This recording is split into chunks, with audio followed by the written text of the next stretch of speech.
nggak terlalu paham ya soal mekanisme pemberian amnesti ini. Mungkin Bapak bisa menjelaskan. Kan setahu saya kasusnya Pak Hasto ini kan belum inkrah ya Pak, dari malam tadi gitu. Nah, dan KPK juga berusaha, masih ada apa, waktu malam tadi itu ada rencana untuk mengajukan banding kasus itu. Nah, ini gimana pemerintah menjawab soal ini Pak? Memberikan amnesti kepada kasus yang belum inkrah gitu. Itu aja sih dulu Pak. Langsung aja. Satu lagi, silakan.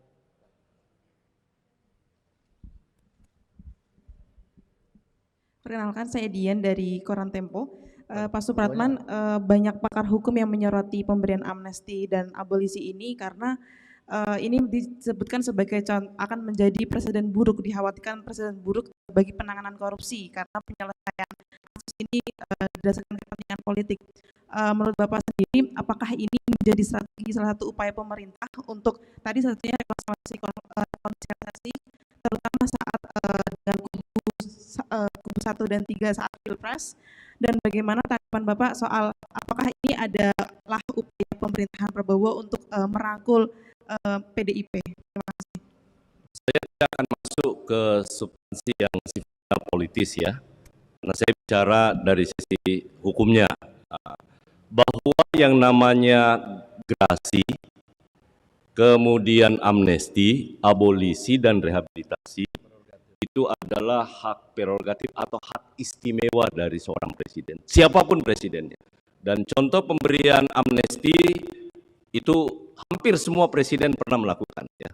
Hampir, bahkan mungkin semua presiden pernah melakukan untuk kasus-kasus yang terkait dengan pemberian amnesti ataupun abolisi. Bahwa ada kekhawatiran terkait dengan apa yang disampaikan tadi, tidak usah khawatir. Bahwa Bapak Presiden tidak akan pernah gentar untuk tindak pidana korupsi. Pemberantasan itu tetap akan dilanjutkan oleh semua aparat penegak hukum. Nah, kalau kemudian ada yang seperti ini, teman-teman bisa nanti bisa membandingkan. Artinya Presiden mendengar apa yang menjadi suara publik. Itu intinya, ya. Nah, karena itu tidak usah ragukan, Presiden dan kami jajarannya semua akan tetap memastikan bahwa gerakan untuk pemberantasan korupsi itu tidak akan terpengaruh dengan pemberian amnesti dan abolisi hari ini. Jadi ini adalah sekali lagi pertimbangannya tadi rekonsiliasi, persatuan. Presiden ingin semua komponen bangsa berpartisipasi dan bersama-sama. Karena Presiden merasa semua anak negeri, ayo kita bersama-sama untuk membangun, apalagi dengan seluruh elemen kekuatan politik. Ya. Kemudian yang kedua, bahwa apakah tepat amnesti diberikan kepada Pak Hasto, ya, karena belum inkrah. Intinya adalah baik amnesti maupun abolisi yang menghentikan proses penuntutan dan termasuk memberi pengampunan, tidak sama sekali ada aturannya bahwa putusannya itu harus inkrah, ya, nggak ada. Nah, karena itu saya ingin sampaikan kepada teman-teman itu soal penilaian presiden, ya, penilaian presiden.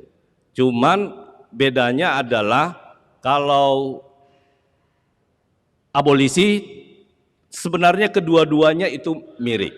Kalau kita lihat di Undang-Undang Amnesti dan Abolisi, Undang-Undang Nomor 11 tahun 554, di situ dijelaskan bahwa yang namanya abolisi adalah pengampunan yang berakibat, punya akibat, ya, punya akibat. Nah, karena itu kalau untuk yang abolisi adalah menghentikan penuntutan.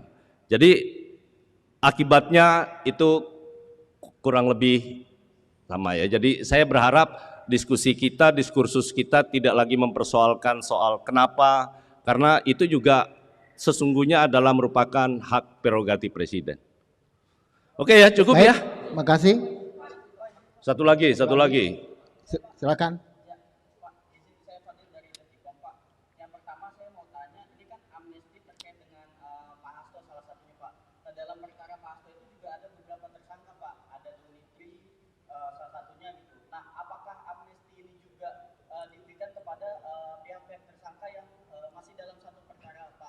amnesti jelas menyebut nama orang. Jadi yang terkait dengan Pak Hasto yang diberikan adalah kepada Pak Hasto. Ya, oke ya, cukup Baik, ya. terima kasih rekan-rekan Makasih. semua. Selamat malam. Satu lagi dari Kompas. Iya, silakan. Ulangi, Mbak Dian. Iya, saya Dian dari Harian Kompas, Pak.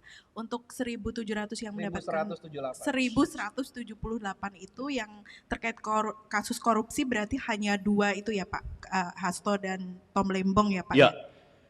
Ini kan untuk kasus korupsi sendiri kan memang biasanya itu melibatkan orang-orang yang punya pengaruh dan kuasa begitu Pak. Nanti kalau yang lainnya juga ikut-ikutan untuk ini bagaimana Pak? Kriterianya apa Pak supaya jelas? Saya sudah sampaikan tadi, kan sudah jelas pertimbangan konstitusional kita, ya. Tentu Presiden dalam hal ini untuk kegiatan pemberantasan tindak pidana korupsi sekali lagi tidak akan menurunkan. Presiden sudah berkali-kali, bukan hanya setelah beliau menjadi presiden. Kami mendampingi beliau sudah sekian lama ya, dan itu tidak pernah berubah. Ya. Jadi untuk yang sekarang sekali lagi adalah ini bentuk presiden pingin ada rekonsiliasi nasional.